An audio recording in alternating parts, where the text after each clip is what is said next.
meeting to order. Please stand for the Pledge of Allegiance. I pledge allegiance to the By the flag flag of the of the United United States of America and to the republic for which it stands, one nation, under God, indivisible, with liberty and justice for all. Roll call, please. Mr. Christensen. Here. Mr. McGregor. Here. Mr. Modrak. Here. Mr. Nagel. Here. Mrs. Roll. Here. Mr. Scalzo. Here. Mr. Spicuzza. Present. Mrs. Turner. Here. Mrs. Dobos. Here. All 9 members present. Okay, so at this time, this is our reorganization meeting at the beginning here. And I'd like to ask for a nomination for the President Pro Tem. Yes, at this time, I'd like to nominate Amy Zoodle as our President Pro Tem for our reorganization meeting. Second. It's been moved by Mr. Modrak and seconded by Ms. Turner to nominate Ms. Zundel as our President Pro Tem. I'd like to have a motion to close that nomination now. I'll make that motion to close the President Pro Tem. Okay. Second. And second, motion by Mr. Spicuzza and seconded by Mr.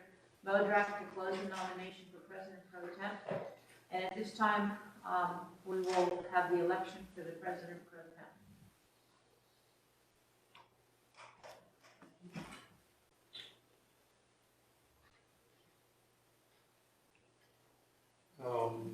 One second. Yeah.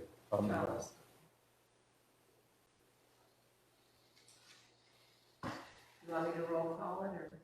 No, voting is open. Mrs. Roll. Yes.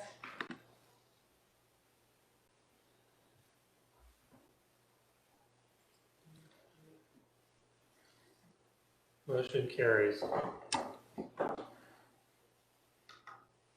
right, thank you. The next item on the board's agenda is appointment of the board president. At this time, I am going to ask for a motion to open the nominations for the office of president. So moved. Second. Okay, moved by Mr. Christensen and seconded by Mr. Nagel.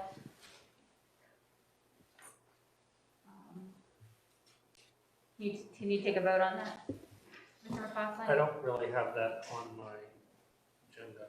Then I'll take a voice vote on it then. All in favor, aye? Aye. Aye. Okay. Motion carries.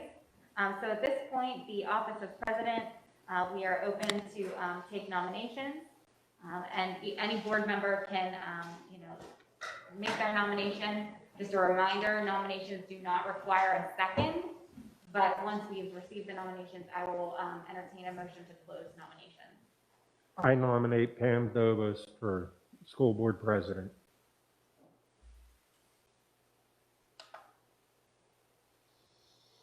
You need a second on that? Go. We don't need a second on the nomination itself. I would just ask whether there are any further nominations at this point. No. Okay, hearing none. I will entertain a motion to close nominations for the office of board president. I move to close nominations for board president. Second. Moved by Ms. Turner, seconded by Mr. Spicuzza. And we will take the vote to close nominations.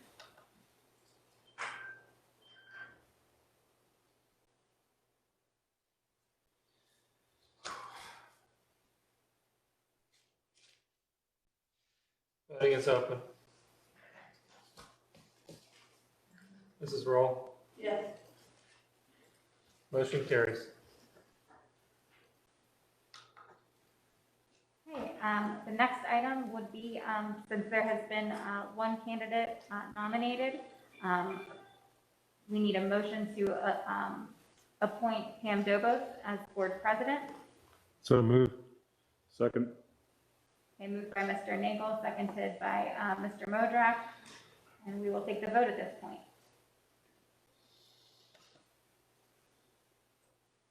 Voting is open. Mrs. Roll. Yes.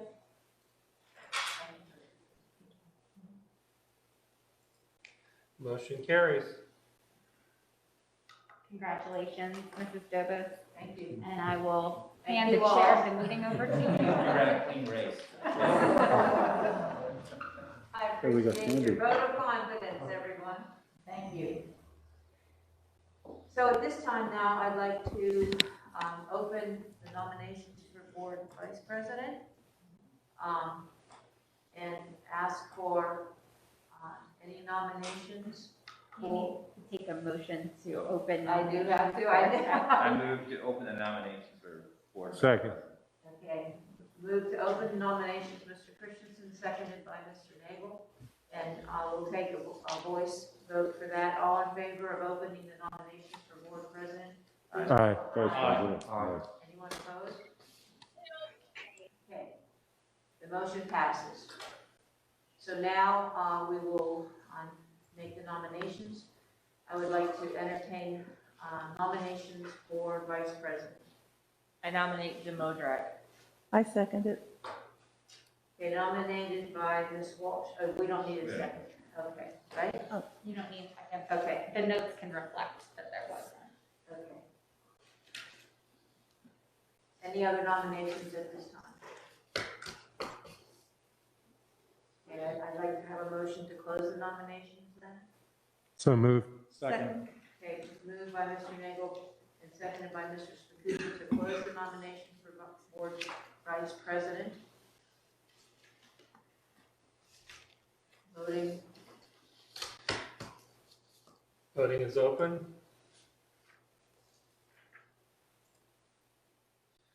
Mrs. Roll, Yes. motion carries. okay, I'd like to have a motion now to elect Mr. Modrak as board vice president. I so move to elect Mr. Modrak as board vice president. Moved by Ms. Walsh, Second. seconded by Mr. Christensen. Voting is open. Mrs. Roll, Yes.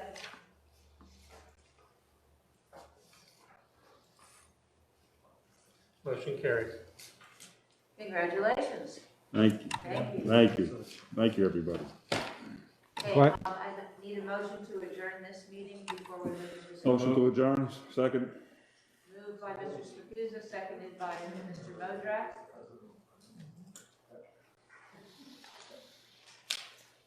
Voting is open. Mrs. Roll, Yes.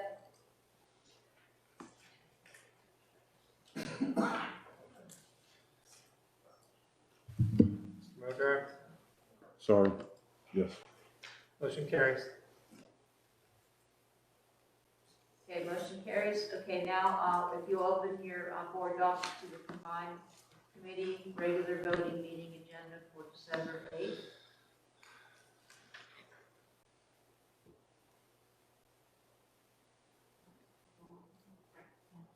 Just say that the minutes reflect the same attendance as Okay, the prior meeting. the minutes will reflect the same attendance as in the previous meeting. Like a motion to adopt the agenda for business items. So moved. Second. Moved by Mr. Spacuzza, seconded by Mr. Nagel. Any questions? Comments? Okay, open for voting. Voting is open.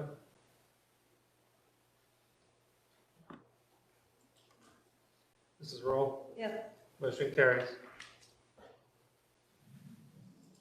And I'd like a motion to to approve the minutes from the regular meeting of November 17th, 2020. So moved. Moved by Ms. Turner and seconded by Mr. Nagel. Any comments or questions about the meeting minutes? Voting is open. Mrs. Roll, motion carries. I'd like to announce executive sessions on November 24th, 2020, December 1st, 2020, December 6th, 2020, and December 8th, 2020 for personnel, other legal matters, and to receive information. At this time, we have several reports that are going to be given.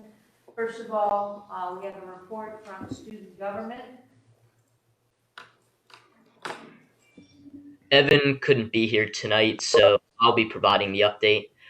We were able to pack and give our care packages to Shim a few days before Thanksgiving. Everything else we have been planning to do is on hold until we return to in-person learning. And that is all that we have at this time. Thank you. Thank you, Mr. Lippert. That was correct? Okay. Yes, thank you. Okay. And now we have the PTO report from Ms. Ring. Hi, good evening. Hi. I have Abraham Lincoln's report. Each December, the Pittsburgh Penguins team up with the U.S. Marine Corps to host a Toys for Tots collection. Lincoln families participated again this year and donated over 100 toys for Stop a Bus. The annual pajama drive has returned. They are collecting new pajamas to donate to children in need in the Pittsburgh region. They are teaming up with Scholastic, who will match each pair of pajamas with a new book for a child. Donations can be dropped off outside of Lincoln's main entrance into the bin. Lincoln families also participated in a family code night. It was a great family learning experience where they learned to code and create together. The Snowball Express, a virtual holiday shopping experience for the students, just closed, usually held in school. They are happy our friends got to shop for their family safely online. They are looking forward to the drive-through Santa celebration on December 13th. Families can drive through, get a socially distanced picture with Mr. and Mrs. Claus, and grab a Cocoa to-go goodie bag. Ongoing fundraisers include Cirrus Candy, Market Day, Amazon Smile, and Box Tops. On to Ben Franklin. Ben Franklin will be celebrating a drive-by cookies with Santa on Friday. Students will get a social distance Santa picture and then get a holiday gift bag. George Washington Elementary. This past Friday, George Washington held its first ever drive-through cookies with Santa event at the school. Families drove through multiple theme stations and collected ornaments, small toys, and other goodies for the students. Socially distant pictures with Santa were also available. Toy drop-off for our virtual holiday giving tree benefiting Abby's Toy Drive took place at the drive-thru and collected a great deal of gifts for children in the area. There was a great turnout, and both parents and students all seemed to really enjoy it. A new fundraiser that just ended, the Fresh Fall wreath sale from Gennady Florist. George Washington held a virtual holiday gift shop last week and is currently holding a virtual gingerbread house competition.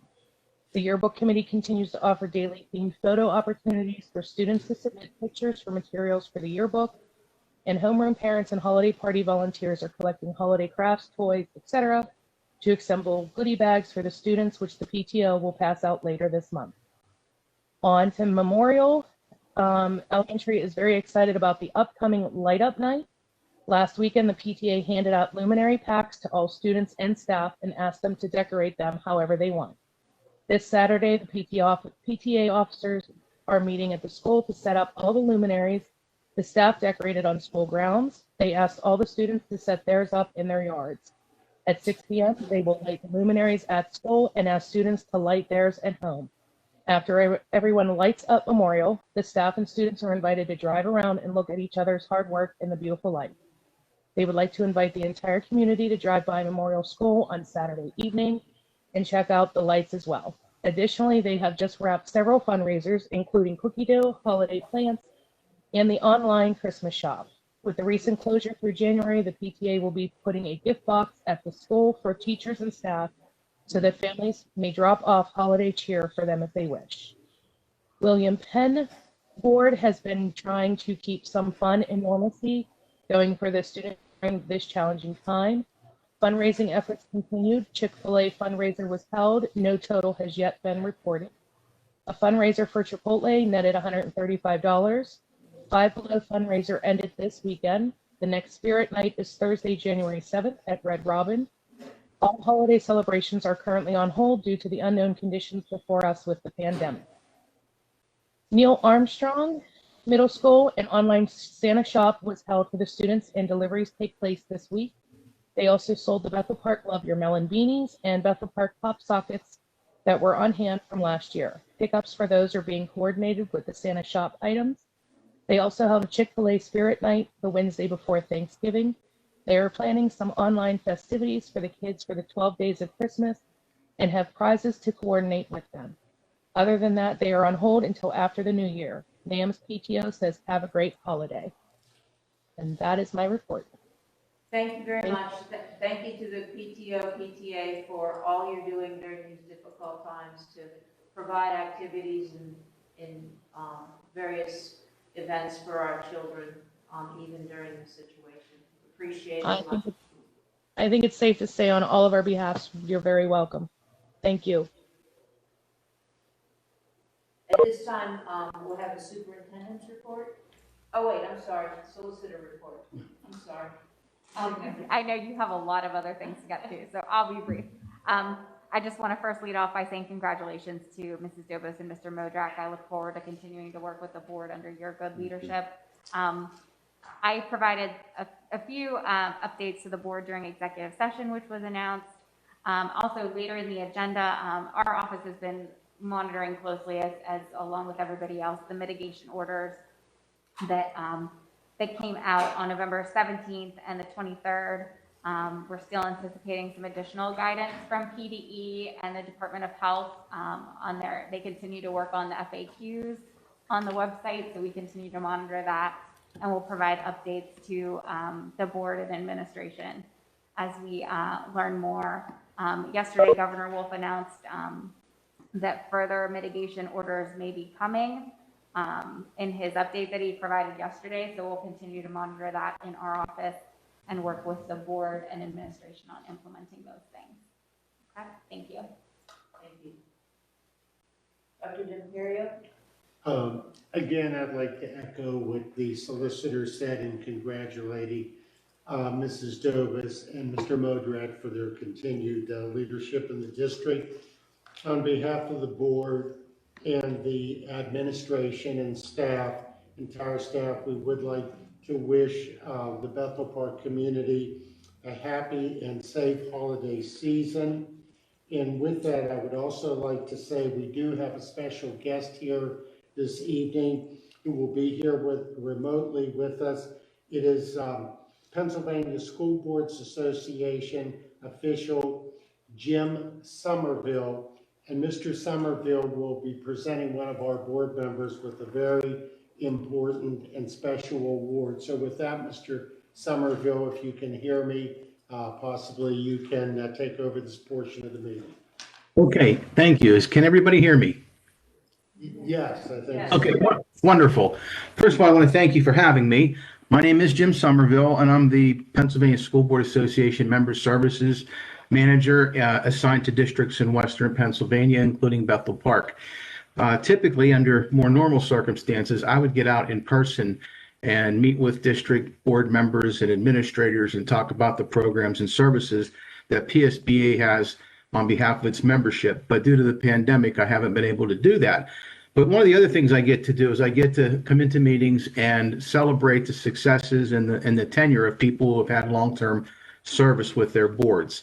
And so tonight I have the distinct honor and high privilege of presenting an honor award to Connie Roll. Connie has been on the Bethel Park School Board for 24 years. I'm going to read something that we typically share with boards when we do the honor roll, and then I have a few other comments I'd like to add. The legacy of school board service is firmly embedded in the history of our nation and its commitment to public education. The Pennsylvania School Boards Association, which was founded in 1895, has a rich history as the first school boards association established in the United States. The consummate board member is described as an ethical and principled individual with a deep desire to serve. School directors have a strong belief in the value of public schools and local control of public education for the benefit of all students.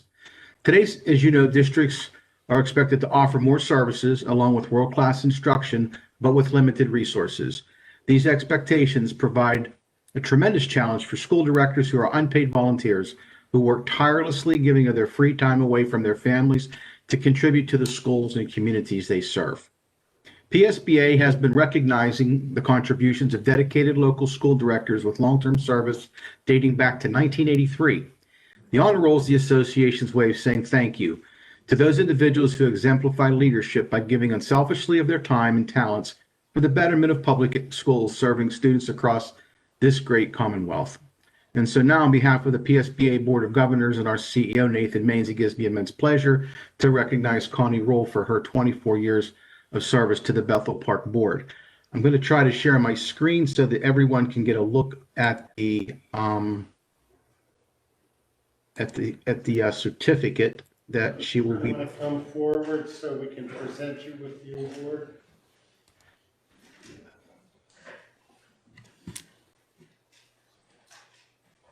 Oh, yes, I think you should. Okay. Are you able to see the certificate? I showed it through my, Oh, okay, wonderful. There it is. I hope you can see it now. yeah, so, it reads, the Board of Directors of the Pennsylvania School Boards Association proudly presents a certificate of appreciation to School Director Connie Rule of Bethel Park School District for 24 years of service. In recognition of ongoing school board service and the long-term contributions of individuals who bring their energy, talent, and values to the guidance of youth and public education in the Commonwealth of Pennsylvania.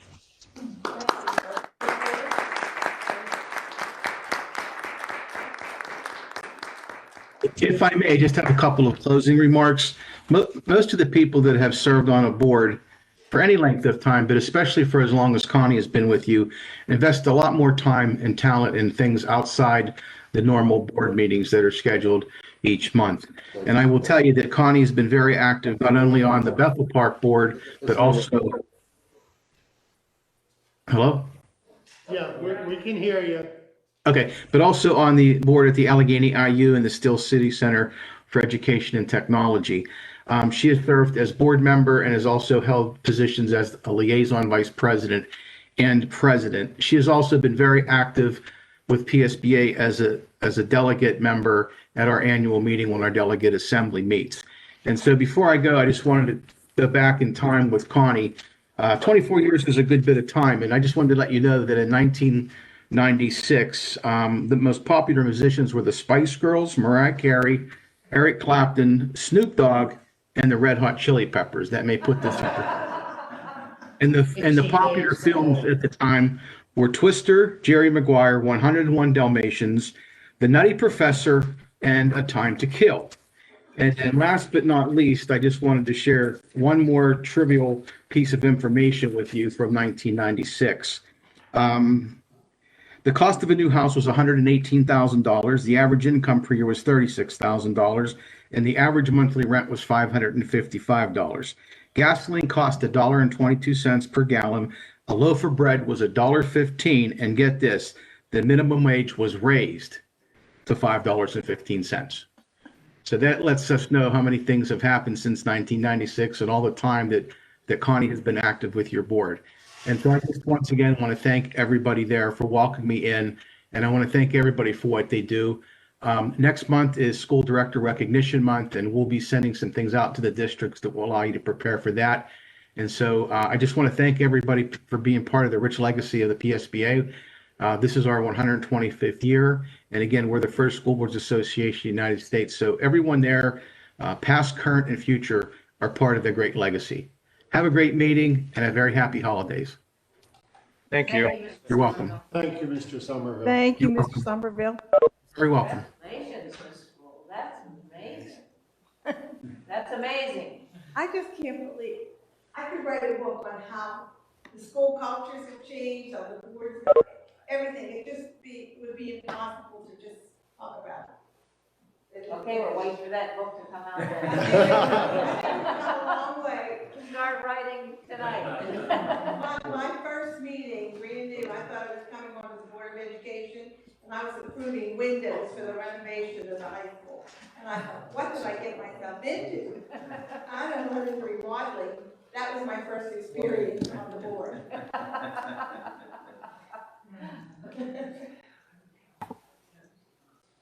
Dr. Demirel, you want to continue with your report?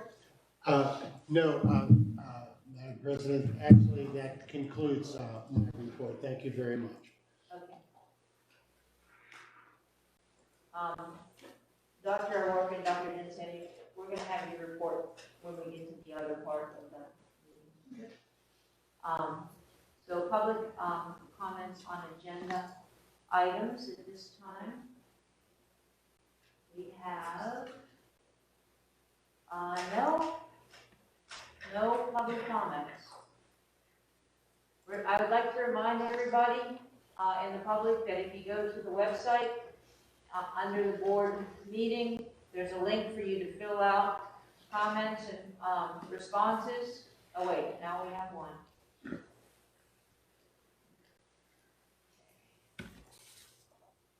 From Kim Vassetti, 3324 Forest Road.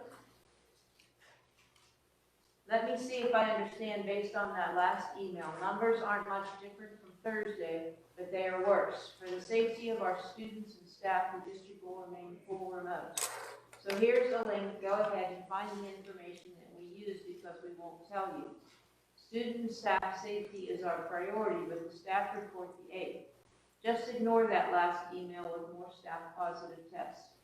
Oh, and 7 through 12 sports and extracurricular activities are good as long as they and the visiting community practice the same mitigation strategies we have our students follow during hybrid that we've stopped because it's too dangerous. And another thing, parents, we can offer more in-person instruction if you would just follow the rules. Stop social gathering yourselves. Oops, almost forgot that carpooling is discouraged, but we will continue providing transportation. My patience is gone, and I'm running out of understanding. My 7-year-old daughter put 2 things on her letter to Santa, a guitar and go back to school for real. When I told her she wasn't going back on Monday morning for what seemed like the 100th time I've had to crush her hopes, she looked at me sobbing and said she hoped Santa didn't think she was really bad. It wasn't going to bring her at least one of the things on her list. The fallout from all this, I fear, is going to be far worse than the disease itself was. And we as parents will be left to pick up all the pieces while you all continue business as usual.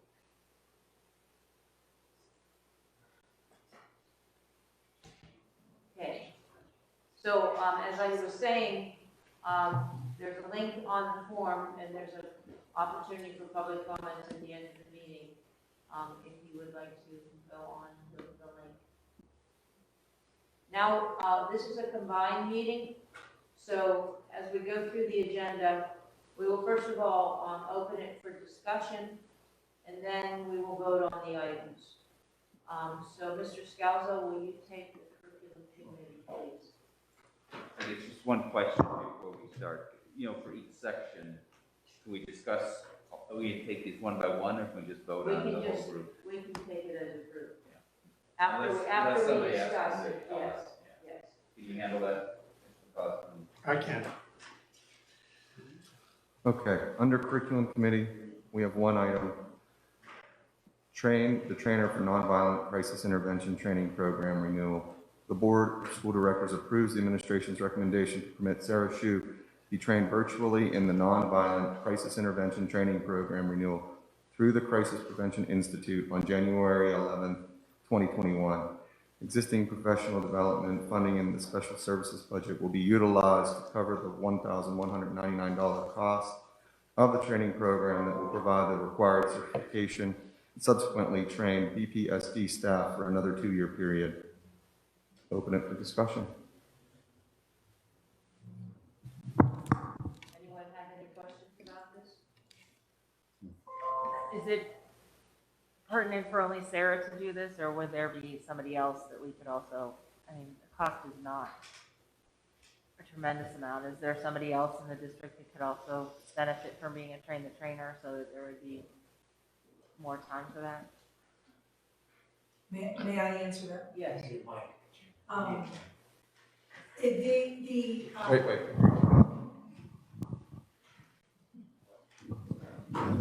The way that you have to renew it in so many years.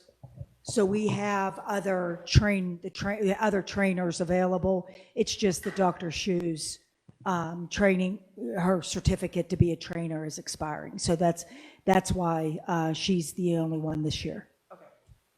Thank you very much, Dr. Burke. Okay, so you can motion it then? Okay, I'd like to move item 1, train the trainer for nonviolent crisis intervention training program renewal. Second. Moved by Mr. Scalzo and seconded by Mr. Bodrak. Any further discussion? Voting, please. Voting is open. Mrs. Rule? Yes. Motion carries. Okay, Mr. McGregor, Yes. so, you can just open up all of them generically for discussion. Okay, there are 8 items under personnel to be considered.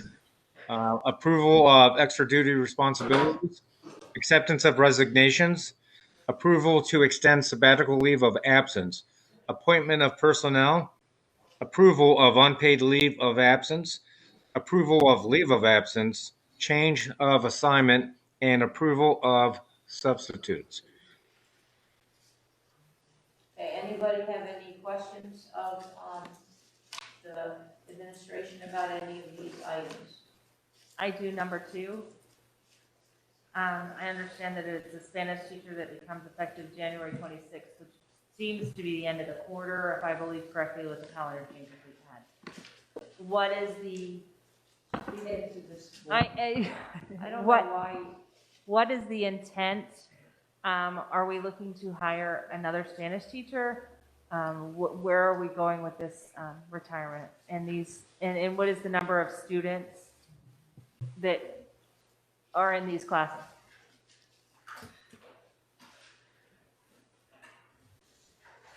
Yeah, that's something that we've been looking into as a group, because this will be the second foreign language position. So we have Mr. Villani, Dr. Jansani, Dr. O'Rourke, and myself. We're going to sit down and discuss this, and of course, Dr. D'Imperio, to what the next steps are and options, and come back to the board and, you know, fill you in on what we're thinking and the recommendation. Why are we not including the curriculum director in this, since there's 2 positions? You're absolutely right. And also Beth will be part of it. Sorry about that. Not Ms. Wells, the curriculum director. The curriculum facilitator, Mrs. Shapani, what we typically have done in the past, and I believe that there has been conversation that included Mrs. Shapani. I spoke with her. How many total students are in, I guess, taking Spanish with this particular caseload of classes? How many? It's a full caseload. She has 6 classes? 6 classes right now. Different levels. Some of them are full classes of 20-something. Some are, when you get up to the 4s and 5s, it's significantly less. We're looking at 150 pupil personnel. 150, I'm sorry. Roughly Students? 150 students. Do you think that we will continue with possible, I know you're looking into it, but do you have a feeling based on the caseload of 150 kids, that's a pretty substantial number of kids?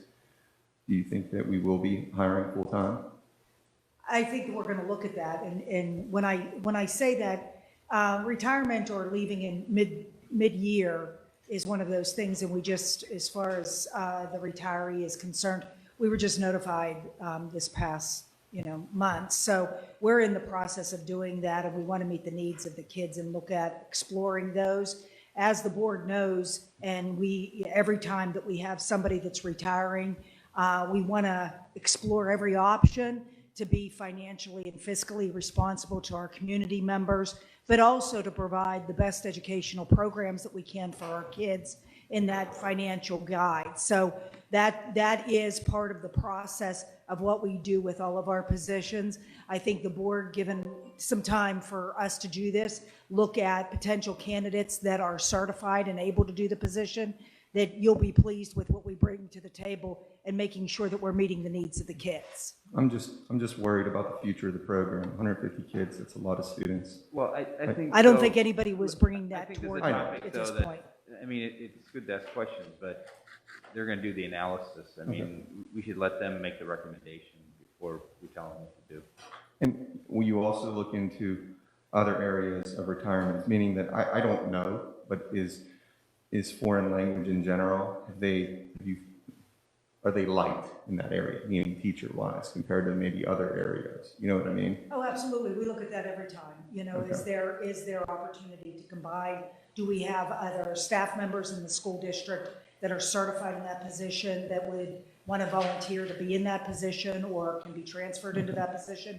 We go through the whole exercise, but it's a process, and it's, we're working on that as we speak. My only concern in all this is she's leaving the 26th. We have another board meeting right before that. I'm looking for the continuity of education with these students, Sure. especially in the situation we're in this year. So that would be, I would highly encourage you to look at the continuity of education for these students this year. It's always our intent. Would, time-wise, before the holiday break? But right now, basically the process, and maybe we should talk a little bit about that. Basically, the process is when somebody puts in for retirement or a leave or something like that, the board approves it. We contractually have to post that position, give opportunity for any internal transfers to occur during a specified period of time. At that point, we also do some outside searching and see whether or not there's viable candidates in our sub polls or in PA Educator, or we advertise in the newspaper, however it happens to be, and then we conduct the interviewing process. Typically, when we interview, it's at least a 2 to 3 time interview.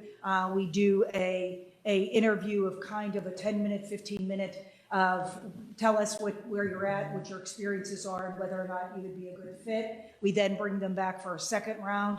Then we typically, with a teaching candidate, we have them teach a mock lesson with kids or without kids. And then we move toward either the superintendent then will meet the candidate and determine whether or not the board wants to meet the candidate as well. So when you look at the retiree just coming in, the process will happen as quickly as we possibly can. Our intent is to have that person that would be filling in that position, whether we hire them as a day-to-day sub until they're retroactively hired by you, or that we are looking to replace that person. One thing, and I'll say this publicly for anybody that's listening to this right now, if anybody is certified or wants to be a teacher, we are looking for candidates on a regular basis that have this particular position. We would ask for a certified Spanish person, or we also have a Spanish certified Latin person available. But we also have the opportunity where we're sub short. So anybody with a bachelor's degree, if you're interested, please don't hesitate to reach out to me, and we'll get you started on potentially being a substitute or a teacher in our system through Precision. But the timing is not great, but I think that we will definitely meet the needs of the kids in both of those positions in some format the best we possibly can as we move forward. Thank you for describing the process to us. That's an important thing for us to understand. And it takes some time to find the right person for our students and so forth, and we understand that. Thank you. Thank you. Yeah, and just to follow up with that, the both positions have been posted internally, so we did fill that piece of the requirement, so that is complete. And then the next step is to then now go what the next steps are in regards to posting, and if we're gonna fill the position and analyze and everything. So we'll be getting on that. So. Thank you. Yep. Thank you. Other questions on 1 through 8? And any other discussion on 1 through 8? More bus drivers. What's your question? Sorry, comment, just noticing more bus drivers again. Yes, so again, we need more bus drivers. So as Dr. O'Rourke asked for teachers, we also need anyone out there who is interested in being a bus driver to apply. It's a lengthy process to get your CDL, but it's worth it. Okay, it sounds like there are no other questions or discussion points. I move that we pass 1 through 8 on the agenda. Second. And seconded by Mr. Nagel. Moved by Mr. McGregor and seconded by Mr. Nagel that under Personnel Committee, we approve 1 through 8.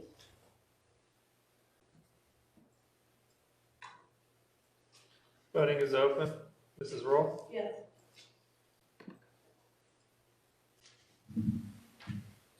Motion carries. Okay, thank you. Mr. Christensen? Yes, under finance, there's 6 items, but I think there's really 4, right? Because the 1 and 2, we're just asking to delay until January. That is correct. Yeah. Well, there are budgetary transfers though. It's just number 1 that. Oh, okay. Any questions on those 6? Yes, if we could get a little bit of an explanation on number 5 and number 6.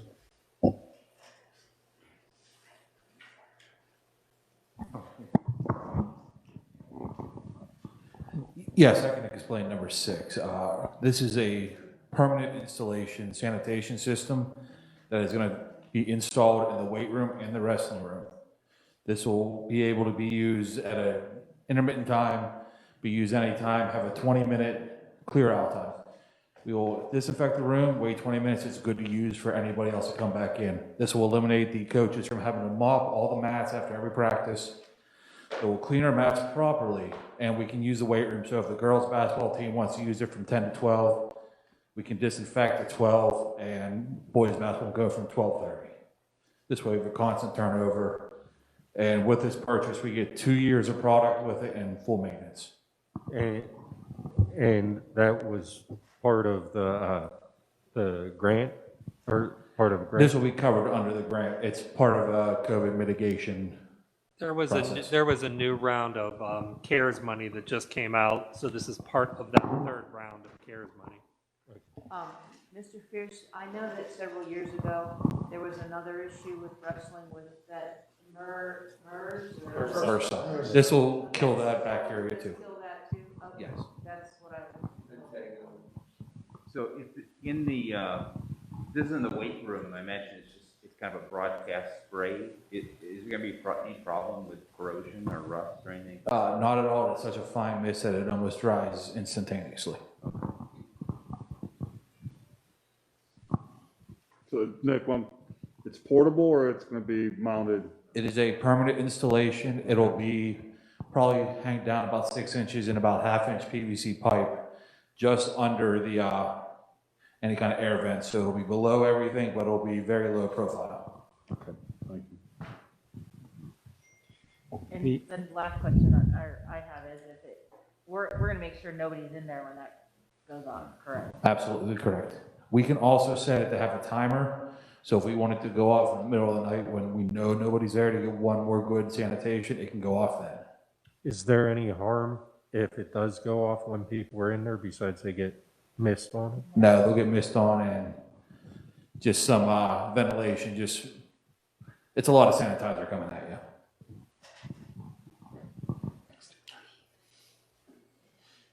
Mr. Ryer, can you explain the other part? Yes, the statement of work is for engineering support time to configure the expressway gateway servers that will allow our telephone system to work inside and outside the district using an app. And so you'll be able to receive phone calls on the WebEx Teams app on your computer or your smartphone. And you'll be able to place calls, and it looks like you're in the district when you're making the calls, no matter where you are. How would that be used? I mean, what's the application for that? Well, I think it's, we have uncertainty about the future of local versus remote instruction. And so it allows people to, carry on their desk work using a phone that is the district's phone without us having to actually provision cell phones and send them home with people.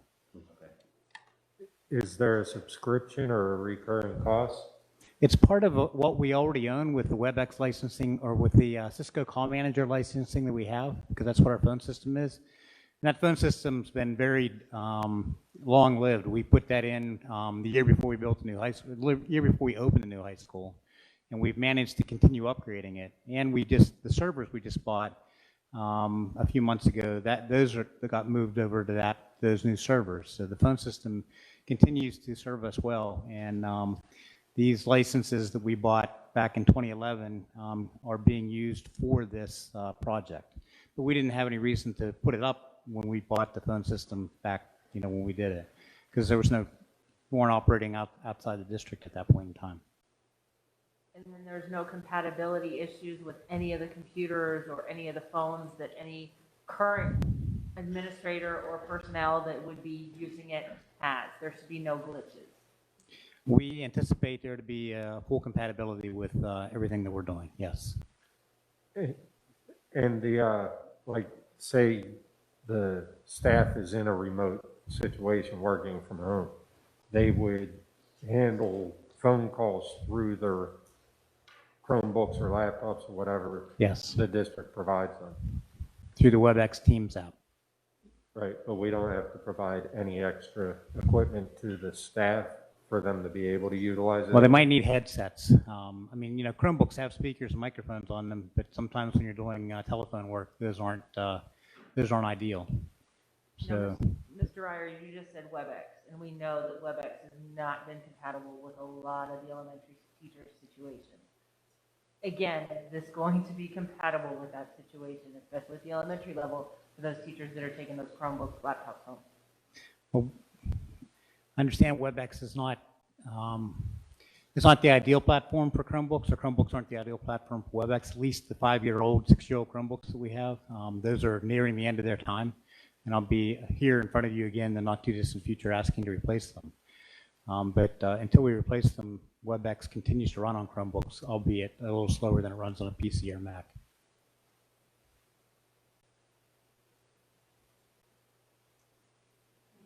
Any other questions? Thank you. I have a question for Mr. Fierst. So you said this Mr. system will kill MRSA. So we know, especially wrestling, we deal with ringworm and impetigo. That will it kill those as well? Yes, sir. Actually, this entire system is developed and designed by a wrestling coach to take care of all those wrestling issues, because he found that wrestling coaches that take care of their mats don't typically mix and create their cleaning chemicals and sanitizers properly, and you always have a sticky, tacky mess left behind. And this will eliminate that and make sure everything's always dispensed at the proper solution. Good. As somebody who's mopped mats for 20 years, this sounds miraculous. So, Thank you. Does it take care of the smell of sweat? Unfortunately not. You got to keep mopping. Any other questions on the finance? Seeing none, I move to, 1, adopt the recommendation on the bill list for December. 2, to approve the budgetary transfers. 3, to purchase a classroom projector replacements. 4, to adopt the recommendation for declared and unused and unnecessary items. 5, to approve the statement of work for the district phone system. And 6, to purchase a sanitizing system for the school district. so moved. Actually, it was moved by Mr. Christensen and seconded by Mr. McGregor. At this time, voting. Voting is open. Mrs. Roll? Yes. Motion carries. Okay, the next 4 items are under the other.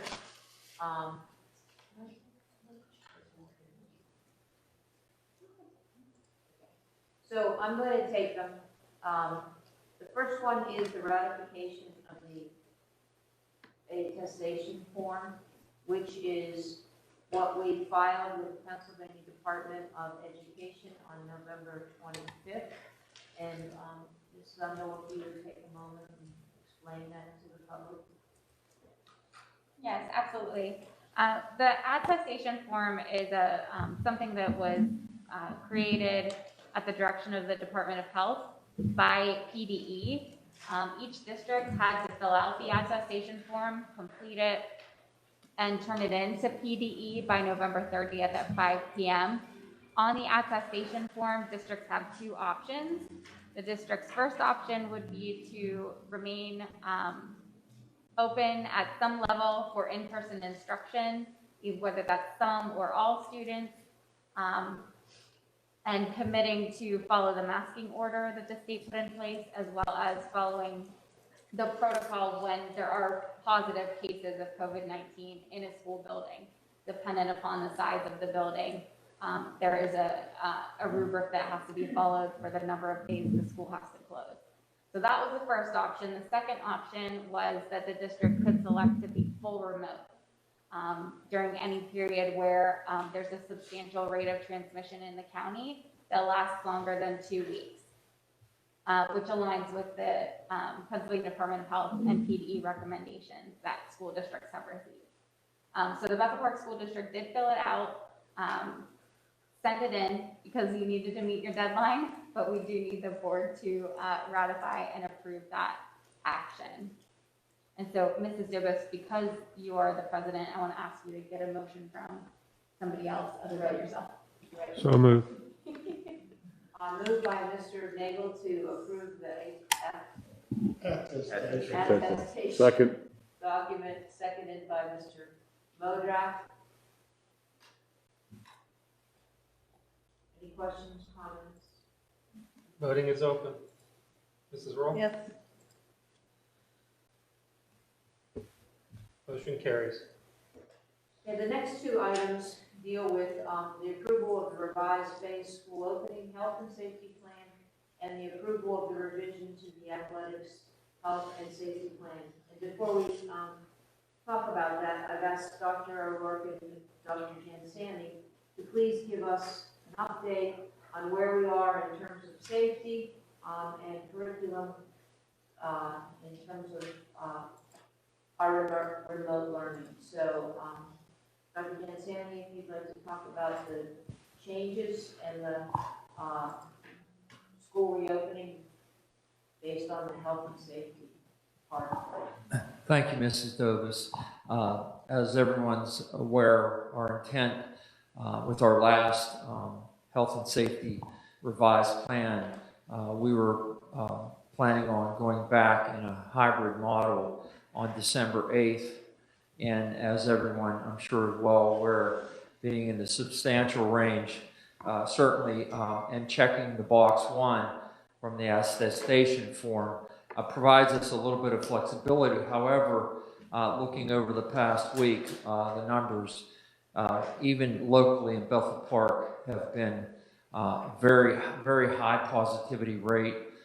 Today was in the 30%. The last few days have been in a high and middle 20% of those that were tested and those that were deemed positive. So with that said, we are currently with our plan update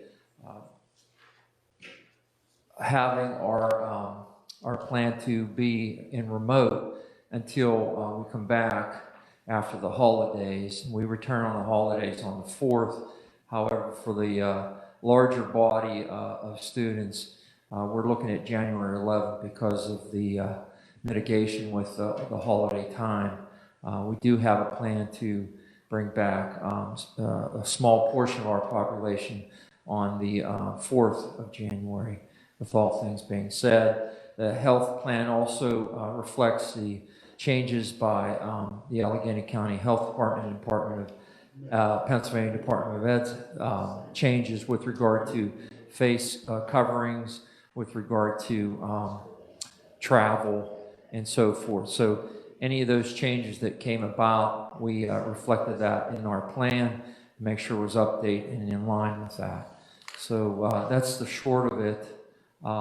And I don't know if you have any specific questions. Our athletic plan, let me just quickly talk about that. And I know there's been some question about I had just one question on the safety plan. So there's the precaution of after out-of-state international travel, where somebody coming back into Bethel Park needs to either show that they have a negative positive or negative test results, or self-quarantine for 10 days.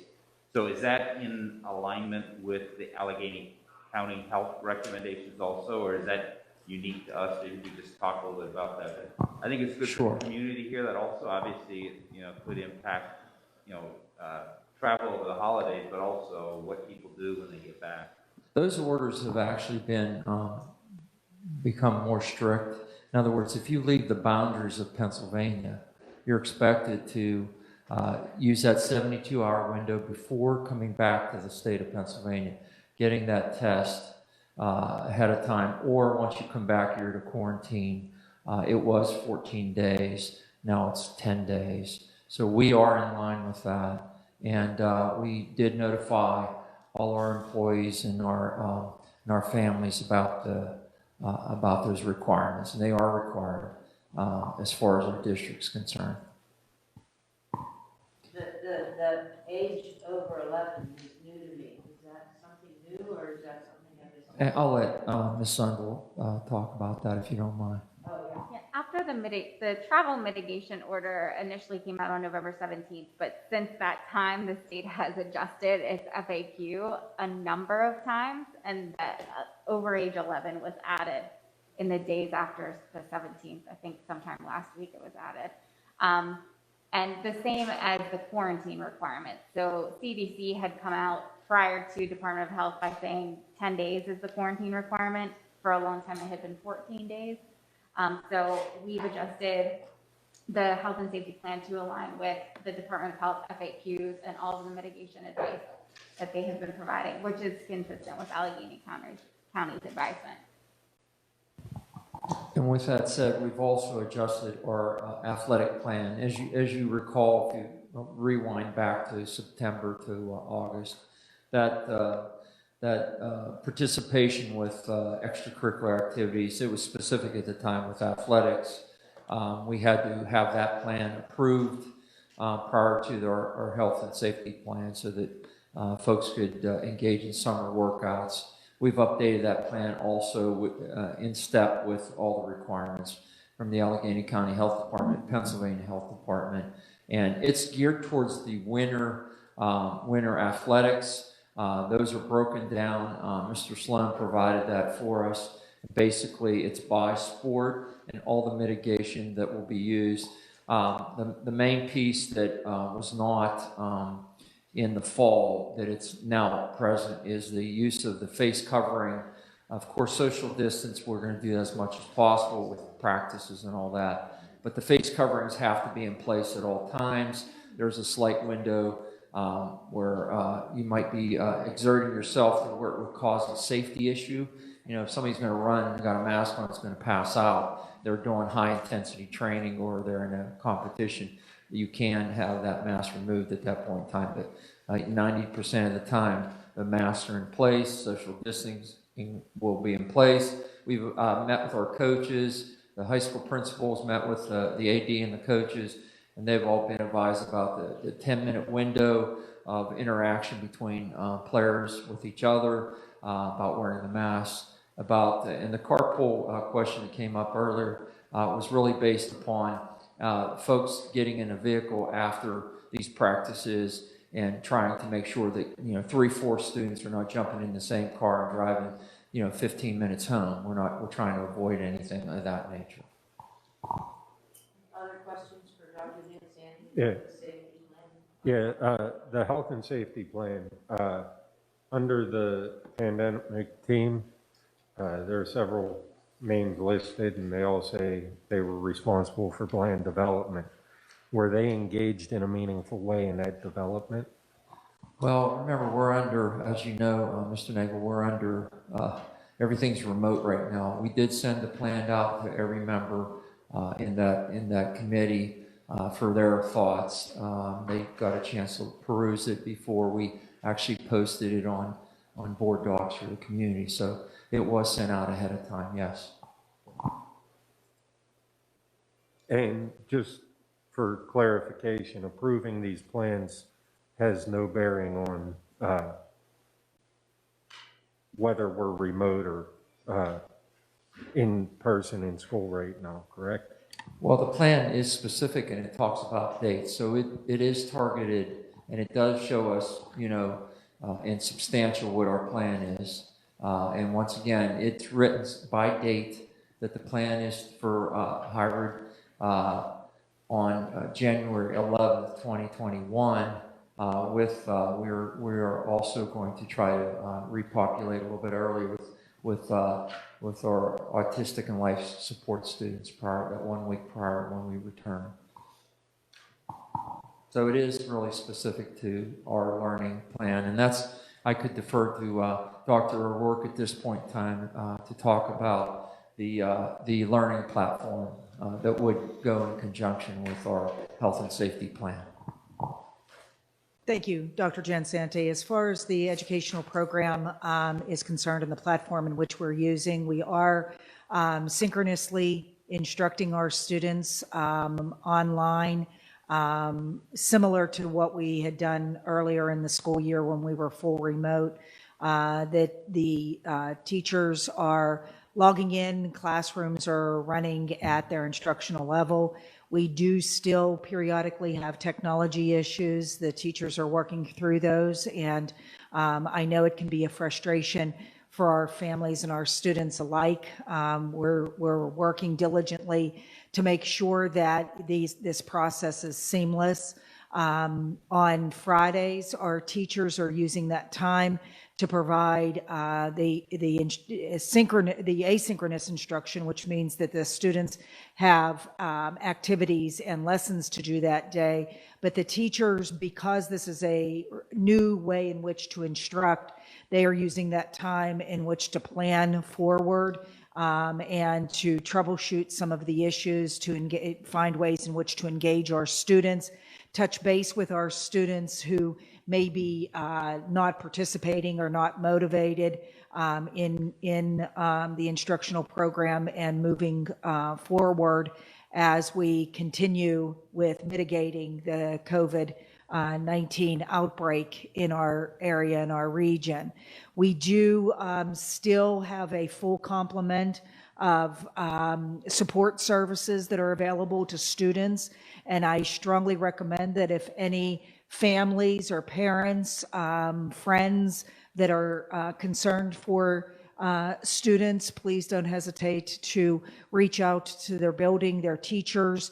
There's resources that are online with helping families and kids cope with the stress and the mental health issues that are going on that have been researched by CDC, and hopeful that once we get back into school, we'll continue to work on those things and addressing those concerns.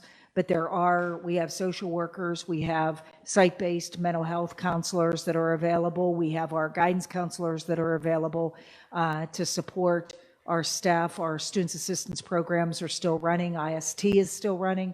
So don't hesitate that if you have concerns, reach out to your teachers, reach out to your principals, reach out to any of us, without hesitation, so we can get the support for your kids the best that we possibly can in a safe environment, making sure that their health is staying intact, as well as meeting the needs of their educational program.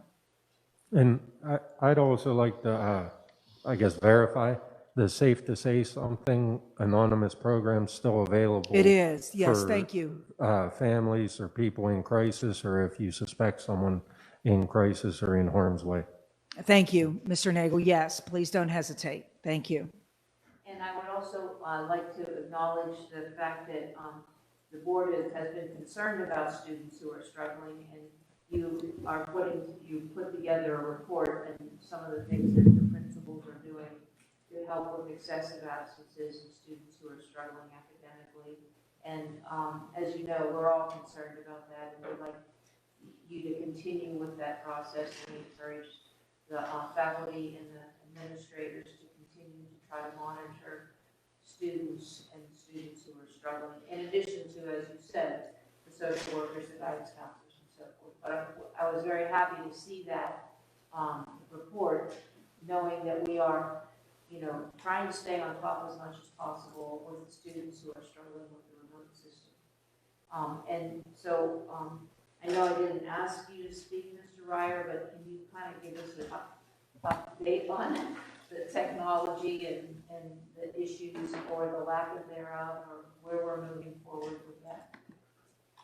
So I think the last meeting, the board had some questions about the conferencing platforms that were in use and whether it might be possible to try to standardize on one of the platforms to make it more consistent for students and parents. And so did a survey of our teachers, and we have about 350 teaching staff, K-12. And we had, by the time it was done, we had 229 teachers participate in the survey. So that was a pretty good participation rate. And the two big takeaways from the survey, there was a lot of data, but the two big takeaways is that we're using 3 different platforms: WebEx, Google Meets, and Zoom. We pay for WebEx and we pay for Google Meets through Google Suite G Suite Enterprise. Zoom is free. We're using the free version of Zoom. And so when you look across the grade levels at who's using the platforms, by and large, elementary uses Zoom, and high school and middle school are split pretty much down the middle with WebEx and excuse me, and Google Meets.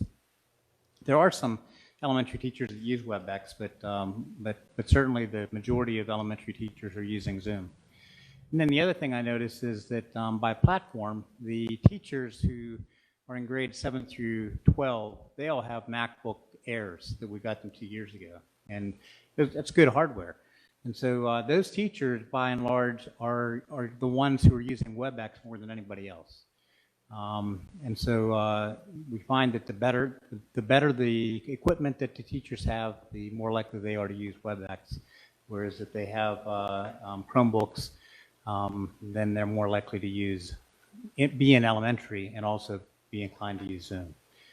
And so that was the findings. And of the 3 platforms, WebEx is still the most popular by just a small amount, maybe 10% more. And then the second most popular platform is Zoom, and the third most popular platform is Google Meets. And if you look at a bar graph, the bars have a nice even slope down across them. So it's not like there's any one clear super favorite. WebEx just a little bit beyond Zoom, Zoom just a little bit beyond Google Meets. So we still experience problems with conferencing. We have problems that are caused by the vendors that host these platforms not necessarily being able to stay up. Sometimes that affects the Google. Sometimes it affects Schoology, which is the LMS. And sometimes it affects some of the helper apps that teachers use, like Kami or Text Help PDF Reader. And so there's not really one major problem that if I said, well, if we solved that problem, everything would be good, because there are just so many moving parts. There's a lot of things that can go wrong over the course of an instructional day when you are working with so many kids remotely connected. And even home networks play into it. If I've got a house that has an access point with antennas on it in the kitchen, and maybe the student's bedroom is at the far end of the house on the second floor, the connectivity between those two things isn't as good, and so you're not going to have as good a meeting experience as if you're sitting in the kitchen right next to the access point, if that's where it is. And so a lot of things that we found, no magic bullet solutions. We just keep on trying to support the teachers as best as we can, and answering their questions as quickly as we can and solving their problems whenever they have them, and communicating when we know that there are things that are broke that are going to cause them problems. So I have 2 questions. So Zoom is no longer time limited free? Well, it's time limited. I don't know what the actual time on Zoom is. I want to say it's somewhere around 40 minutes, but the recording is limited. How long it'll keep the recording. We're unlimited with WebEx. We can keep the recordings forever. I'm just wondering how the elementary teachers are doing it in 40-minute blocks of time, which might be a question to ask, because if they're using the free Zoom. Yes. 40 minutes. And then my second question is something about the high school internet went down, or? Well, so if I could just ask, can we come back to that one? Because I wanted to ask a little bit more about this, because I had brought up this topic.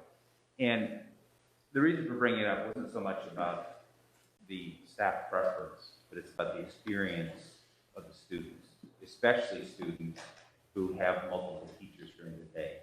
And if some are using Google, some are using Zoom, some are using WebEx, I know just based on my experience, you know, at work, where, you know, I have a vendor or a customer or somebody like that that's choosing a platform, when I'm bouncing back and forth between platforms, I run into technology problems. The way large organizations handle and improve reliability is to standardize the hardware, the administrative settings, the software they're using, so there's less variation. So there's how we fix the problem, and I think that standardizing is part of it, but also we have to be customer-centric, not internal-centric. And so developing an educational experience that is common and consistent throughout the day for the students, I think is really important. That's why I brought it up. In the elementary setting where maybe one teacher is there all the time and it's only one platform they're using, I don't care what the platform is. I just think it's a really bad practice to have students switching platforms during the day because it causes conflicts in the drivers with microphones, cameras, all that stuff. It's the first step, I think, to fixing some of the reliability problems. Oh, I agree. I'd love to have everybody on one platform or even two platforms. I think it's essential. I mean, what we haven't talked about a lot is how we continue to improve remote learning. We're still doing it the same way we did it back in August, as if we haven't learned anything. So I think this is an area where we can learn and we can start to improve the experience of remote learning. So I can't command you to, but I strongly advise that we pick a platform and go with it, because we're creating our own problems. Well, it sounds to me, from what you said though, that we have to change the hardware in order to do that, which is a possibility, but I don't know if it's a possibility. It's part of a plan that I think you're asking for, but it doesn't sound to me like it can happen instantaneously, because some people have MacBooks and some people have Chromebooks. So I think what we're asking, I think what Mr. Christensen is asking, is you come back to us with a plan for standardization.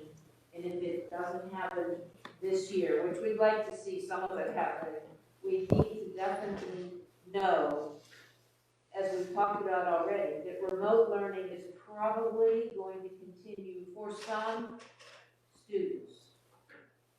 And so we have to be prepared for that too. But And I would say though that we know that WebEx runs our Chromebooks. We use it here in our meetings here. I mean, many of those are cross-platform compatible. I just think we need to be driving towards consistency and developing a student-focused delivery, not a staff-focused delivery. Okay, that's the business we're in, right? Which also will include staff in service. What's that? Staff in service would be part of the plan too, to use it effectively. Yeah. Because we were all kind of thrown into, we purchased 4G in September. Right. And so and we had, or August, and we had trouble with in-service because 4G was already overwhelmed. So, yeah, we just need to drive towards some consistency, I think, because, I'm sure you agree that, the enemy of an IT department is variation, okay, and unknowns and things that are changing all the time. We have to be able to control what's on the network and the hardware, what's accessing. I agree. 28 years ago now, I worked at Mellon Bank for a short while, and so I have a little bit of an understanding of a corporate standardized environment. And there are days that I wish we could be more standard here. Some of the challenges of education is that educational processes require sometimes more flexibility. But I think there are things that we should be able to still standardize on, and we should pick those things and standardize as much as we can, as quickly as we can. thank you. So do you want to talk about the high school problem? Yes. So back in March, February, March, the board approved the purchase of new access points, and we purchased them. And then subsequently, Dr. Pasquarella ordered us all off-site, and the access points sat in boxes uninstalled. And so there's 362 new access points, and right now we've got almost 100 of the new ones installed. But we've got over 250 left to 260 left to install, and so that's a lot. And we'll be working through getting that done as quickly as we can. And that was one of the things we were doing this past week when nobody was at the high school. We were installing access points. Of course, I didn't fully understand that whenever my team was installing the access points, that they were installing them and not activating them, because they figured they'd go back and activate them later. And then whenever we decided to come back with teachers on site, that created issues that I just didn't know was going to happen, because I didn't know that we didn't activate them. And I found that out today. So, of course, at that point, it was too late. I couldn't just, hurry up and activate, the 20-some access points that needed to be activated. And so, I communicated with Mr. Bellani as quickly as I could, and I think Dr. Dan Santi and Dr. Imperio were part of that email thread. And I understand that, some teachers had poor instructional experience using the conferencing platforms as a result of that today, and I'm sorry for that, that bad experience. I'm absolutely responsible for it. But at this point, all we can do is try to move forward and not do that again. Thank you for clarifying that for us and for the public. Can I ask a question of the numbers that Dr. O'Rourke provided? In these numbers, are there duplicates across the system by grade level? So I'm staring at, if they're below the threshold in science, could they be also below the threshold in another subject, or is that? Yes, it could be the same students, multiple courses. Okay. And just for clarity for the public, we're talking about the student support data that Mrs. O'Rourke gave. Yeah, that was a document just for the board. It's not a public document, but it could be the same student, multiple courses. And in some circumstances, it is, because those are the kids that are not motivated and across the board are not being successful at this point in time. Not always, but. Okay, only because as I added some of them up in the grade levels, I was a little concerned we were looking at it, if you add them up just across the board as an individual, you're looking at, some of those. Oh, yeah, no, don't do that. Okay. Don't do that. It's, yeah. Just making sure. It's not that as there many were kids. doubles in here, Yeah, I no, was it's. getting a little concerned at the number. Yeah, don't, yeah.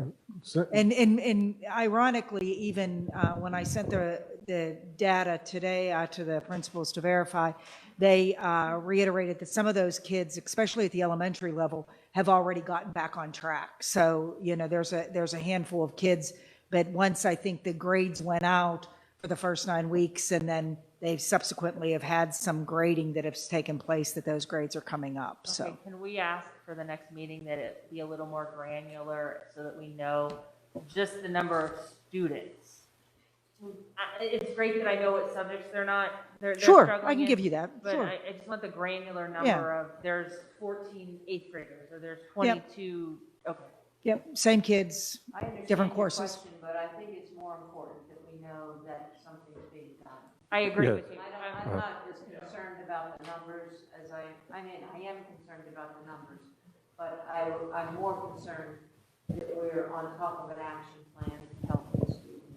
Yeah. Yes. I totally agree with you. That's why I asked the first question, because I was alarmed when I added the numbers across the page. I understand. And- So I'm just, as long as they're all in a SAP situation, or we have some kind of SAP situation set up with guidance counselors and teachers and open communication with parents, I'm okay. I just was a little alarmed as I started going across. Yep, let me get you just the number of students. So, since we're on this topic, I don't know if it's really pertinent to this agenda item or this agenda section, but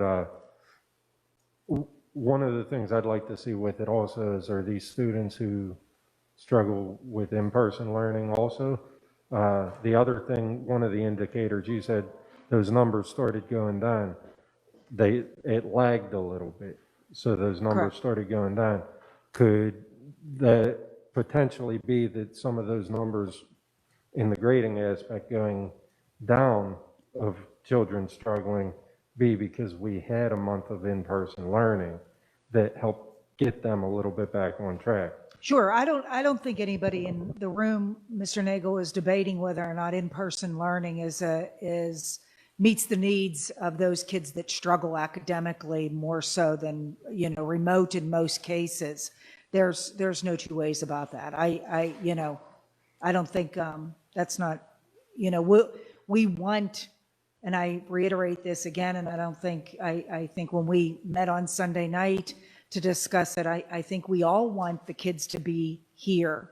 We want them to be here safely, and we want the teachers to be healthy and safe with the kids in the educational program as well. I mean, this is all about people, and we're going to do our darndest and we're going to do our best. It's not the same.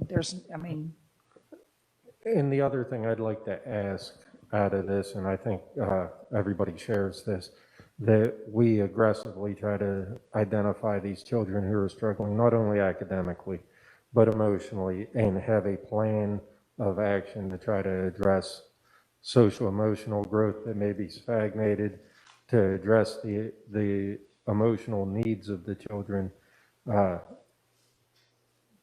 because of the social isolation that they may have dealt with for a while. So just having the numbers, and I know we have social workers on staff and things, but I'm not a professional at this, but I'd venture to guess, make the hypothesis that a lot of the children who are struggling the most are in situations where they're the least able to reach out. So I think statistically there's documentation to say that. I think I couldn't be prouder of our teaching staff. I think that they are very concerned about children and really do the best that they possibly can. Not all of them, but I would be hard pressed to say that a kid that comes through our program doesn't have the opportunity to at least bond with at least one or two adults every day in some capacity that knows them a little bit deeper. It's easier at the elementary schools. As the kids get older, they get a little bit less open for support, whether they're here or they're remote. But I'm very proud of what we're doing social emotional wise in school and as well remotely, but we can always improve. And if anybody at any time has any concern, please don't hesitate to reach out to anybody in the school district. We want to offer that support, and there's programs and support that's available. This business is all about people. There's no two ways about it. There's nothing more important in education than the people that are involved in it. Thank you, Dr. O'Rourke. So at this time, I'd like to have a motion to approve the revised phased school reopening health and safety plan. So moved. Moved by Mr. Spacuzza. Second. Seconded by Mr. Christensen. We've talked about this in great detail. Does anyone else have any comments or questions about that? I would really like to make a comment because I feel very strongly about it. I really do believe our kids should be in school. I believe that the parent should have a choice to opt out or opt in.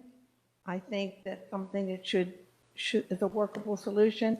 I think that also that the social and the mental well-being of our children, yes, we have resources, mainly they're all online.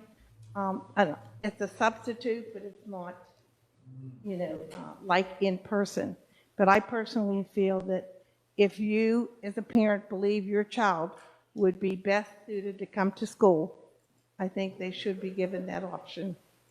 But I will be voting for the plan because we have to for the state. Any other comments?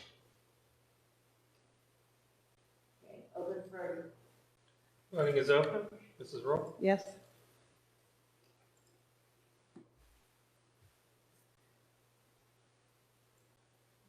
Mr. McGregor? Motion carries 8-1. Okay, I'd like a motion to approve the revision to the athletics health and safety plan. Moved by Mr. Christensen. Second. Seconded by Ms. Walsh. Any comments or questions about this plan?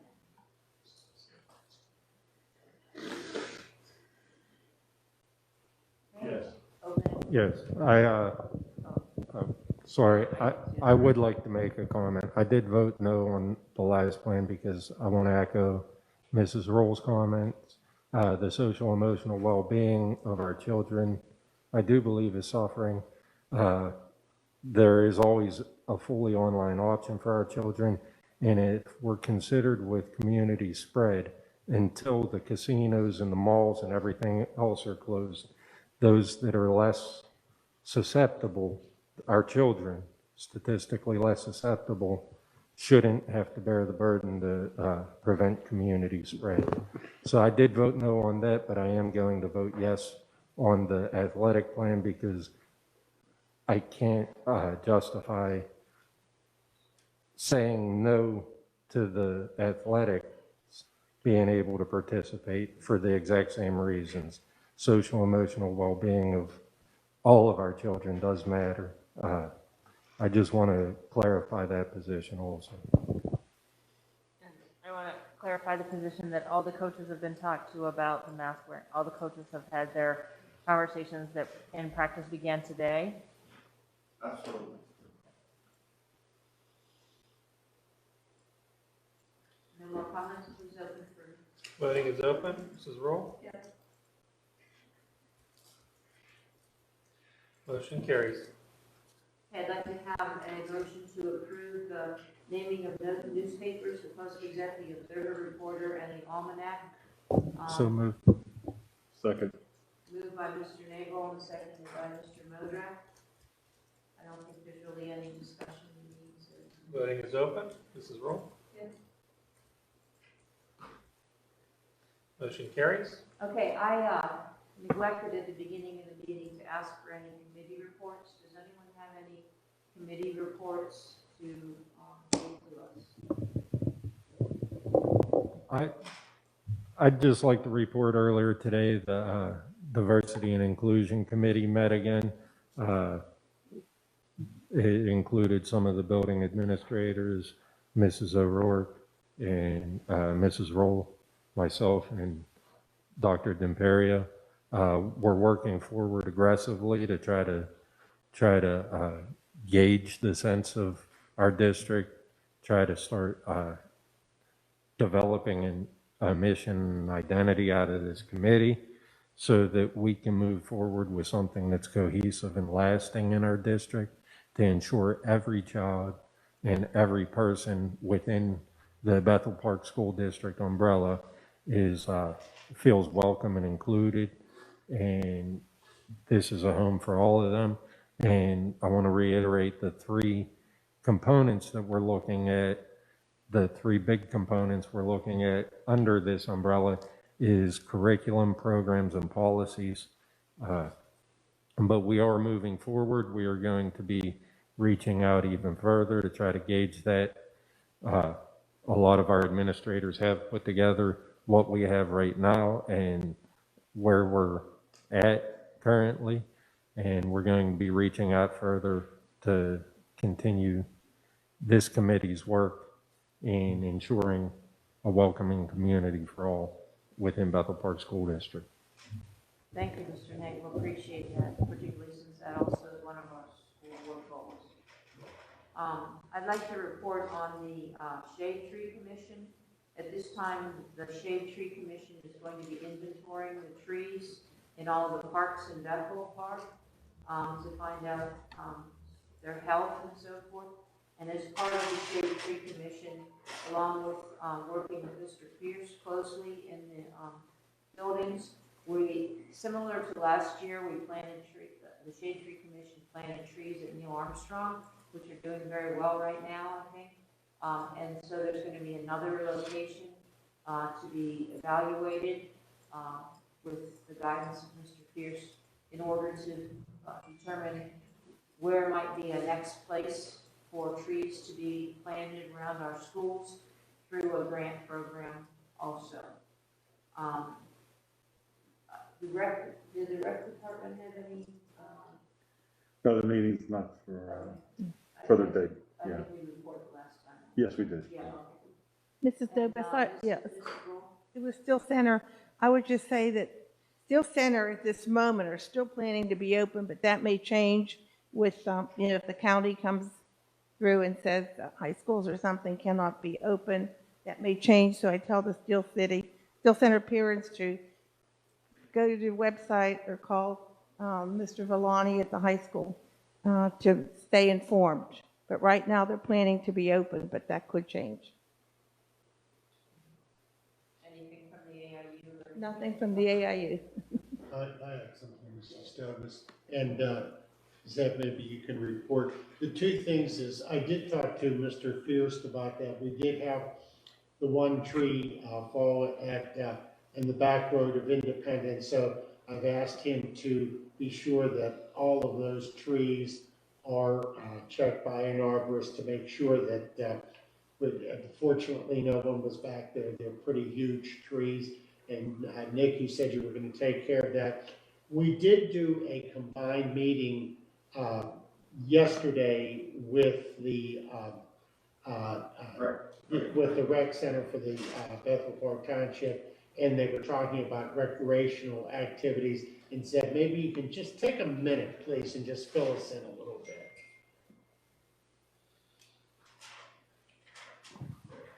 Yes, we did have that meeting, as you mentioned, Doc, and with our athletic director, with the rec department, Mr. Stover, and basically we came to the conclusion that our recreation sports were going to be on hold until after the holidays.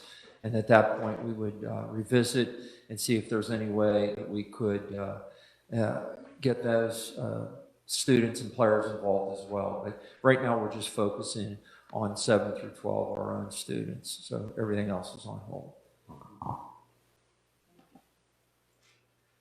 Okay, and Dr. Imperio, something we didn't put on the agenda would be our meetings next year. Yes, we should have included our meeting schedule for next year. So I would ask the board, and I will send out a copy of this, but to give us, the administrative team, the authority to, the administrators, the authority to set the board meetings for next year. We will be following the same exact pattern that we had for this past school year. In other words, identifying the specific dates. Sometimes something comes in the way, like a holiday, we need to change it, but I'll work that out, and then I'll send the board to it for approval, but would like your authority to develop that. And in addition to that, we would ask that we would be able to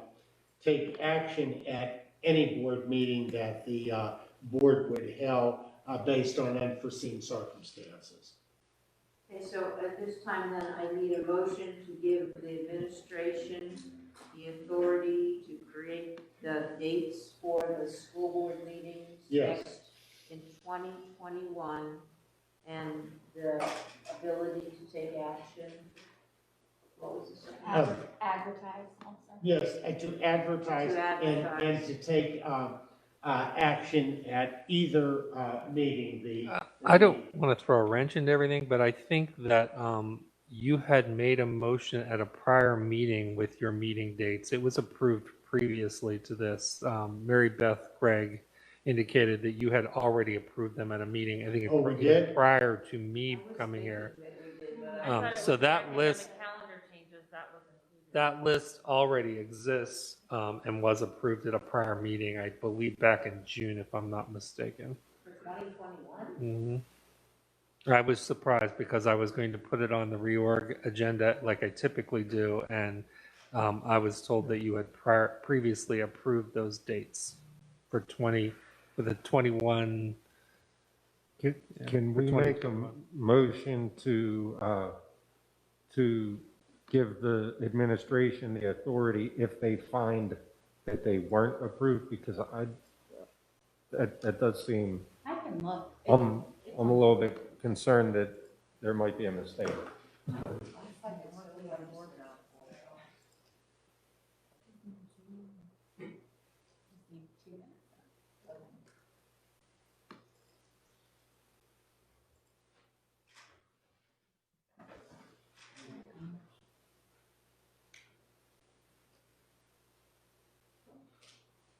Mr. McCausland, you said that it was in June? I don't know exactly when it was. I know it was prior to my. I don't know that not knowing the month will make it hard to search right now. But Mary Beth is saying that she's probably on target, but I like what you said, Ken. If it wasn't, give us the authority to go back and create it, or if we have to tweak it, do that. I'd make the motion that if the meeting dates for the 2021 calendar year have not been already set, that the administration has the ability to set those meeting dates.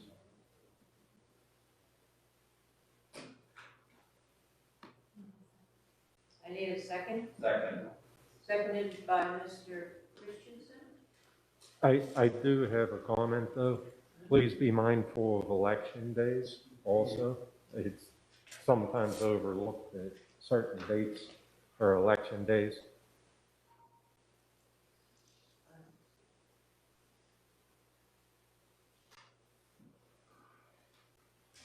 Want me to do a verbal roll call since it's not on the agenda?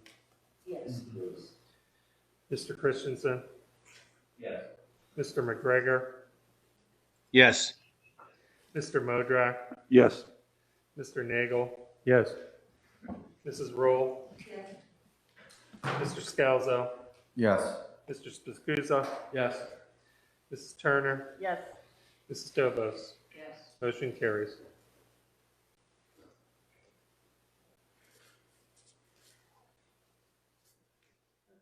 At this time, we have a few more responses in public comments.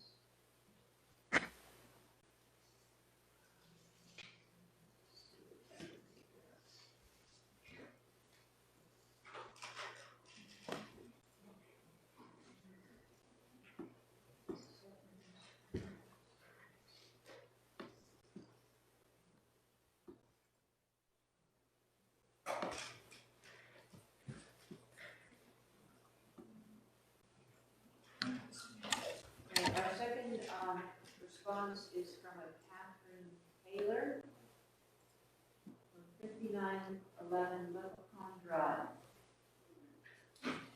I agree with the district's current plan to be remote until January 11th, 2021. That said, please explain the district's reasoning to permit clubs and sports to continue per your email dated December 7th.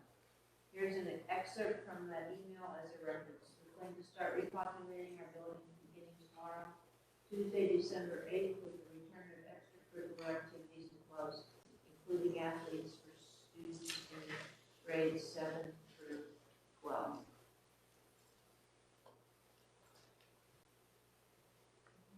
Does anyone want to read the next one?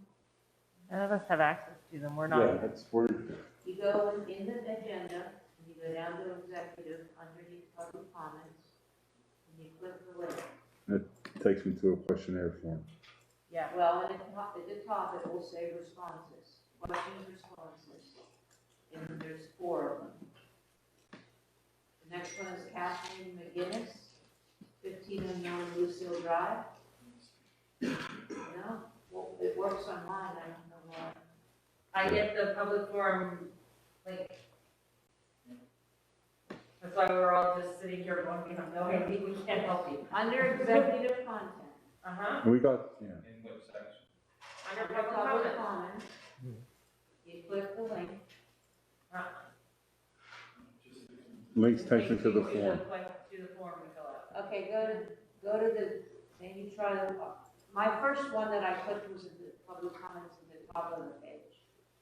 So maybe it's just coming in at the, oh, it's still uploading. Well, you said it's not that many, you want to continue, then we'll. You want to read them, and then we'll get this resolved so we Yeah. can get access to the public Oh, comments yes, also. I just lost them. Okay. I think Kathy McGinnis also emailed us, I can read I that. got it. As a resident of Bethel Park for 38 years, I'm happy to see you've taken into consideration the health of our BP students by closing the schools until after the new year. As we can all see by the news and the governor's address, COVID cases are at all-time high. I applaud your initiative to protect our children. However, why are we not caring for our staff in the same way? The CDC is recommending we stay home if possible. I have heard you say our teachers are doing a superb job working in the remote setting. I know firsthand that the teachers are working harder than ever. Therefore, I ask again, why are you putting the teachers at a greater risk of contracting this deadly disease by requiring them to return to school? Thank you for your time and consideration. And next one is Marcia Sluzek-Burt from 5851 Bryan Drive. I don't care if my kids use multiple video conferencing tools. The key is the application works. WebEx has been nothing but a problem for my kids. A high school student has repeatedly had issues trying to watch her honors algebra class that is in WebEx. It would be extremely helpful if the teachers would post the recording of the lectures at the high school and middle school levels. It would also help the parents that are trying to help their kids if they are struggling. My husband's in the technology field and has used many video conference options. He thinks WebEx is terrible and would select any other application. I wonder if the teachers are still using WebEx because they like it, or was it just what they started off the year with? Thank you.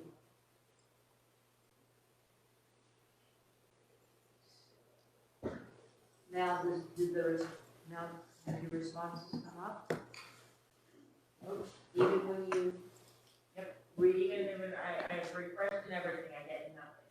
I get the Because form I to just fill look out at both and they both would come up for me. I get the form to fill out public comment. That's the same thing. Okay, and then at the top of the page, you see responses, the word responses. It says questions and responses. Nope. Okay, we'll fix that. Sorry. Doing fine. I'm doing fine, We're huh? doing Okay.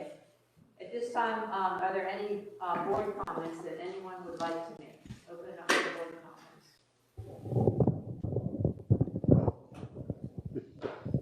Yeah, I'd like to say, we're all put in an extremely difficult position right now. The parents, the students, I want to acknowledge the difficulties that I know you are all having. I know that you guys are all striving, and caregivers, I'm sorry, I said parents. I know there are a lot of caregivers that aren't parents, and students. I want to acknowledge that this pandemic was thrust upon us, and we're all dealing with very difficult choices, difficult circumstances. The teachers and staff are going out of their way to try to make do with the situation they have and going above and beyond in most circumstances. The administration is working very hard to try to find solutions to a lot of the problems that we're facing. And the board, even though we don't always agree with the decisions in how we should proceed, we're all just trying our best to make the best decisions for our children and our community. We were given guidance from the Pennsylvania Department of Education to use county numbers. Most of the board members are following that guidance. I chose against that guidance because the CDC, the NIH, a lot of other governing bodies have recommended weighing other factors heavily into these decisions. So I made a choice to stand by the social emotional in the face of a global pandemic that I do acknowledge is deadly, and it is spreading. The reason I made that choice is because the science shows that children are less susceptible to contract it. They believe less susceptible to transmit it, and their outcomes are significantly less severe. So I made the choice to weigh more heavily on the social emotional, the screening for abuse, neglect, food insecurity, things of that nature. However, I don't begrudge any of our staff members, any of our administration, or any of the other board members for the decision that they've made. We are all trying to make decisions based on a science that isn't complete. We don't know the outcomes. And we all have been receiving a lot of emails, and I know we've all read those emails, and we take those emails very seriously, even if it disagrees with the position that we've come to or the conclusions we've come to. So I've always erred towards transparency, and I wanted to let the community know where I stood on this situation and why I stand where I stand. But I also I would like the community to recognize that whether you agree with me or disagree with me or other board members, we are all working our hardest to try to make the best decisions we can for our community. And while we're a board of 9, we're all individuals with different thoughts and different perspectives on something that we're receiving conflicting guidance from above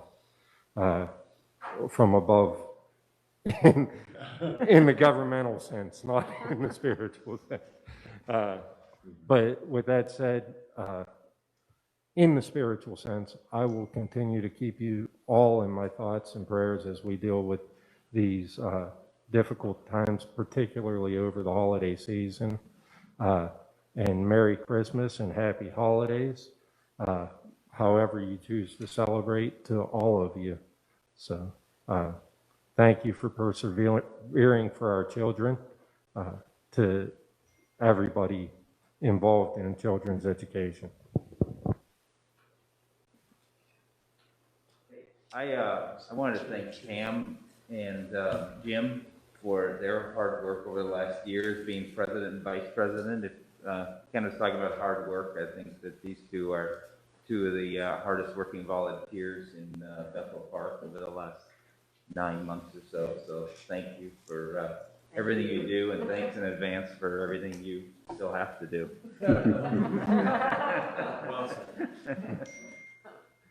You can all second that one. Other board comments? Yeah, I'd just like to thank both yourself and Jim for what Barry just said, the hard work and effort that you have put in. And I appreciate you both stepping forward to continue in that role. I think that's ultimately important for all of us, not only on the board, but as a community, to have the consistency and guidance that we've had. And I wish everyone in the room and online the happiest of holiday seasons. Please be safe. Do everything you can to keep your family safe. And a lot of things that Mr. Nagel said, I agree with a lot of them. I hope that we can get our children back in school as soon as possible and in a safe manner, and happy holidays. I'd like to thank Mrs. Smoller and her DECA students who've been out there really helping the Bethel Park Chamber with the Shop Local program. They've really done some great work and just have been plugging away despite how things have been going on. But I just want you to know that we still have students that are still keeping up their educational side, and Mrs. Smoller is really doing a great job in helping that project move along. fact, if you go to their Facebook site, they've created one. You will see the interviews that they've done and how well they've done them. No, I think I'm good. I think we should. Anybody else? Just agreeing with Ken, the rest of the board. Thank you for everybody. This board has worked very hard. And we do have different opinions, but we all agree on one thing: we're doing the best we possibly can for the best of this community and for our schools. I wish everybody Merry Christmas, a Happy New Year, and Happy Holidays, and everyone stay safe. Thank you. I'm going to echo everyone else. Thank you to Jim and Pam. This has been a big lift since I think the middle of March to lead this board and give us the ability to have our the information come in and make decisions as we see fit with the information we have, and to wish this community a happy and safe holiday season that actually starts to get underway on Thursday night. Hi, everyone. It's Darren McGregor. Hey, listen, I wanted to thank the student government for running that food drive for SHIM. For me, and I've done this for many years, the program they're doing for SHIM is just absolutely wonderful. Holiday seasons are tough in normal years. During this year, I can't even imagine exponentially how tough it is. So if anybody watching or listening, call SHIM, drop off food. It's going to go to a great cause. And happy holidays. I just want to wish everybody a safe and happy holiday season. Madam President. I would like to thank the board for supporting Jim and me again, the confidence in electing us into these leadership roles. I believe that this particular board and the administrators who are supporting us, everyone is doing his and her best to safely educate our students to the best of our ability. We, the board, has been deliberating these plans conscientiously since this began in March, and we're doing our best. We appreciate all the public comments, both critical and supportive, because they help us in our decision, and I'd like to ask you to continue with those, particularly those constructive comments that help us and the ones that give us good ideas. And I would like to ask that you all please stay safe during this season and have a blessed holiday. I'd like to ask for a motion to adjourn. Motion to adjourn? Made by Mr. Modrak and seconded by Ms. Paul.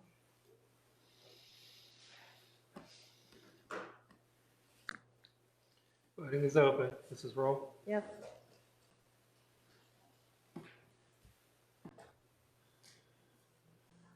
Oh, yes. Motion carries. Thank you. Thank you all. Right.